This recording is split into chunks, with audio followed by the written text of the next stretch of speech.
readers, and welcome back to my corner of the internet. I'm Shannon, and today I've got another book talk video to share with you guys, and today we will be talking about The Move by Felicity Everett. Now, before we get into this video, I'm going to warn you up front that there are probably going to be spoilers in this video. There generally are when I do book talk videos, because these videos aren't just quick little reviews. They're videos where I really go in depth into what happens in the book, topics that are handled in the book, things like that.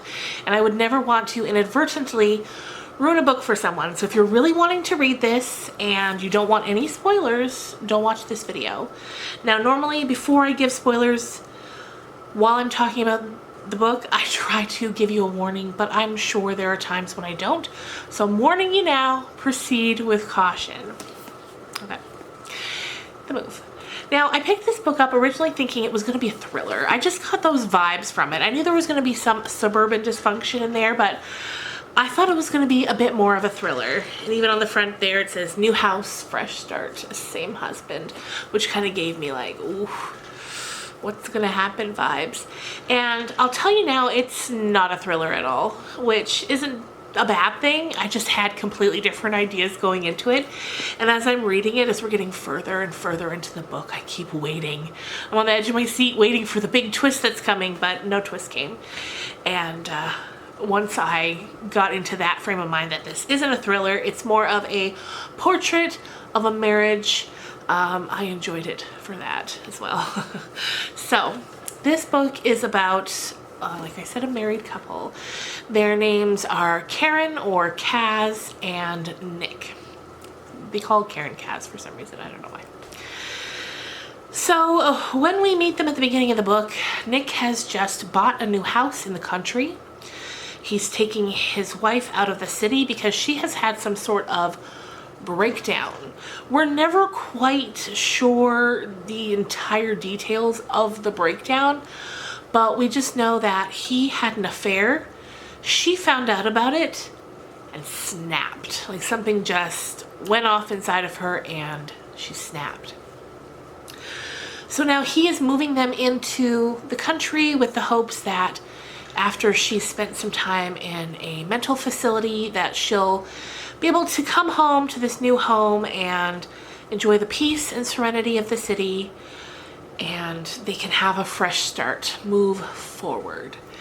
And as we get to know more about them, we really get to see that Karen she's an artist, and she's having a hard time sort of getting back into it. She's like a potter. She makes pots and vases and whatnot.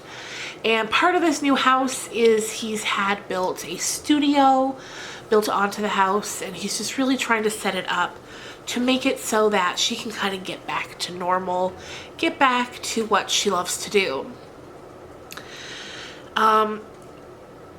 Through hearing the way Karen looks at Nick, we kind of get the idea that she feels like he's out of her league. Like she's lucky to have him. You kind of pick up on some jealousy vibes whenever she sees him interacting with anyone, which of course, based on his history and how he's had affairs, you know, you can understand why she's feeling that way. So the book really details their move from the city to the country and trying to get back into normal everyday life. Not a lot happens in this book. There's not a lot of plot. You know, they move to the country, they meet their neighbors, and there's a few instances where they get together with their neighbors. And a lot of it's just about that, spending time getting to know Nick and Karen as people. So if you like that kind of book that's kind of a portrait of character studies, I think you would like this a lot. It's you know, it's a nice quick read, because while it didn't deliver the thrills that I, for whatever reason, was thinking it was going to, it still kept me turning those pages, trying to figure out what's going to happen next. So that's all I'm going to say before we get into some spoilers. So if you want to read this book, click away now.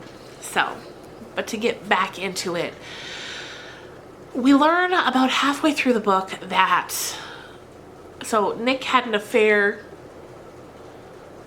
once he was married to Karen.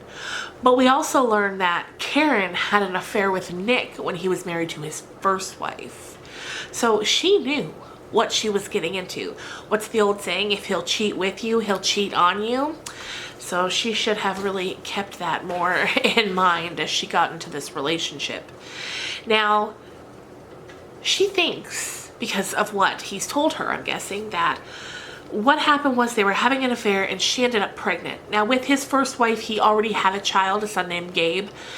And so now she gets pregnant and he makes it seem like he wants to be with her and have a family with her, so he's left his wife. But she later finds out that the real truth of the matter is that his wife kicked him out because she didn't want anything to do with him once she found out that he was cheating.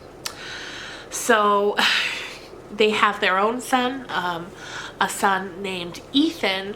And as the book is going on, we're seeing that the ways that Nick treats Gabe, his firstborn, versus how Nick treats Ethan is completely different. Nick really loves Gabe, thinks he's a success, is really proud of him. Whereas with Ethan, who is quite a bit younger as it is, Ethan and Nick are constantly fighting and at each other's throats, and it's just bad vibes all around. And I always find that interesting, the differences in the ways that he treats his sons. So as the book goes on, we also see Karen kind of strike up a flirtatious relationship with one of the neighbors whose name is Luca. And it's very innocent, he's got a bit of a crush on her and she's flattered, as you are. And she kind of likes that now Nick's the one who has to see her flirting with someone. Like, the whole thing's just very toxic. And she can see him getting, visibly aggravated every time Luca and Karen have an interaction together. And at one point there's like an auction to raise money for the church, and Luca is selling an afternoon of mushroom foraging for local mushrooms in the local woods. And Karen starts bidding on it, and she's bidding against another woman in the neighborhood. It starts getting out of control, and then Nick swoops in and he wins it. So they all end up going together. At one point, Luca gets Karen alone and tries to kiss her, at which point she kicks him and runs away because she's not really interested in taking it further. She just liked the attention of the flirtation, and it's just a lot. So soon after that, they're having a dinner party. Now here's where I thought that it was going to become a thriller. They're having a dinner party. All the neighbors are there except for Luca, because of course his pride, I'm sure, is a little damaged and he doesn't want to be around her. So they're all having wine. They have a bit too much wine once all the guests leave. Karen goes to go to bed and she feels really lightheaded and she passes out, and she wakes up days later in the hospital. And she thinks that she's been poisoned, and she starts to wonder, like, how did he poison me but nobody else? Like, couldn't have been the food or the drink. Like, how did he do it? And then once she's been awake a while, she finds out that she's not in the hospital because she was poisoning. She was in the hospital because she ended up with sepsis from a bad cut on her leg. Now, up until this point, we didn't know about the cut. At least I didn't know about the cut, unless I missed something. But up until this point, I didn't know about the cut. And it was from when she was running away from Luca. She jumped over a fence and slashed her leg. And so Nick's like, yeah, no, you went septic. You're lucky everything's okay. It could have turned out so much worse. And he's kind of doting over her at this point. And one thing that I will say is, before she ran away from Luca, Luca told her that he had seen Nick and one of the other neighborhood ladies, Imogen, in their car together. And Karen at one point finds out that Imogen goes into the city for work a lot, and she knows, of course, that Nick goes into the city for work a lot, and she's wondering if there's something there. Like, she's just going to be constantly paranoid about what Nick's doing, where he's doing it, who he's doing it with, because, he cheated with her and then he cheated on her. So for forever, she's going to be wondering what he's doing. So at at this point, Nick is doting over her in the hospital. Finally, she gets to go home, and he's just constantly, oh, you go lay down, I'll get you this, I'll get you this. And she can see that he's really doing it for the accolades of the audience that he has sometimes. You know, he wants to make himself look good. He's very controlling. He's kind of got her isolated. And she just starts to feel really, really weird about the whole thing. And she doesn't like it. And she's getting just bad feelings. And she starts to see him for what he truly is.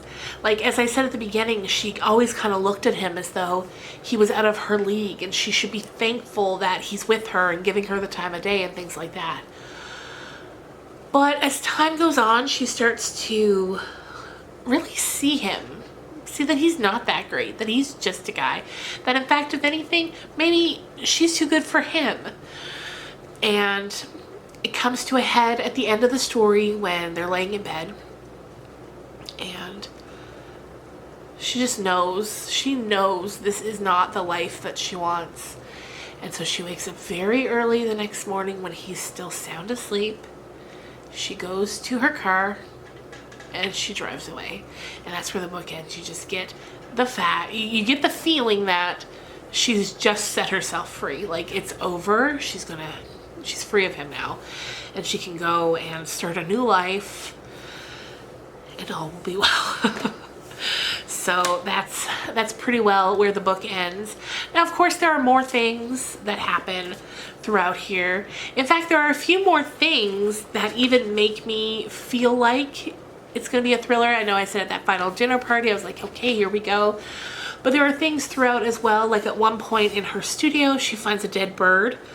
And it's like, how'd this dead bird get in here? And just a few weird things here or there that kept me wondering like when this thriller was going to kick off. But definitely not a thriller, but a good read nonetheless. So if that sounds interesting to you, definitely check it out. If you've already read it, be sure to let me know in the comments down below what you thought of it. And yeah, thanks so much for watching. I hope you have a fantastic weekend, and I will see you on Monday with another vlog. Bye guys.